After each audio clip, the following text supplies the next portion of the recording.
Suppose a false rape case is filed against you. Now, what will you do in this situation? Let me tell you a story of one of my own clients. He was working in an MNC where he met a girl, and then both of them came into a relationship. So their relationship spanned over to around 2 years. And after 2 years of being in a relationship, they decided to get married. Now, what happened? In after that, they also developed physical intimacy with each other. But when the wedding date was nearing, the girl had asked the guy that she wants to live separately with him, away from the the guy's parents. To which the guy had refused, and he doesn't want to move out from his parents' house, and he wanted to live with his family, with his parents.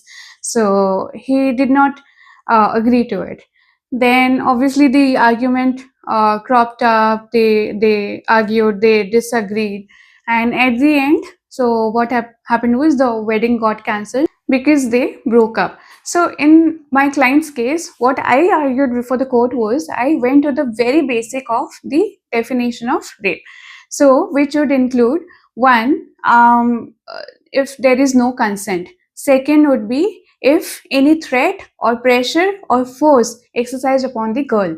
Third would be, let's say my client had given a false promise to get married before getting indulged in the sexual act, then that would have constituted rape. But in this situation, in my client's case, what I said is that none of these ingredients were getting fulfilled. So based on this, the court also agreed and caused the offense of rape against my client.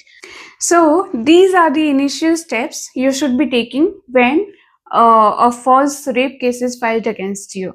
So first is, do not communicate immediately. Do not make any call to her. Do not chat. Do not send any message. Do not post anything on social media. And what are the things you should be focusing on? The first thing is, hire a lawyer. Don't do anything on your own. Second, immediately, the most important part is immediately file an anticipatory bail application. Third, simultaneously file a quashing petition before the High Court. So these are the things you should be focusing on. Now let's see what steps you can take when the quashing petition is allowed and the false rape case which was filed against you is disproved. Now even you can file a complaint against the girl who had lodged a false rape case against you. Second, your reputation was tarnished because of the case, so you can file a defamation case also against her. So these are the initial steps that you can take to safeguard yourself in such a scenario. So thank you so much for watching my video. If you have liked my video, please do share and subscribe.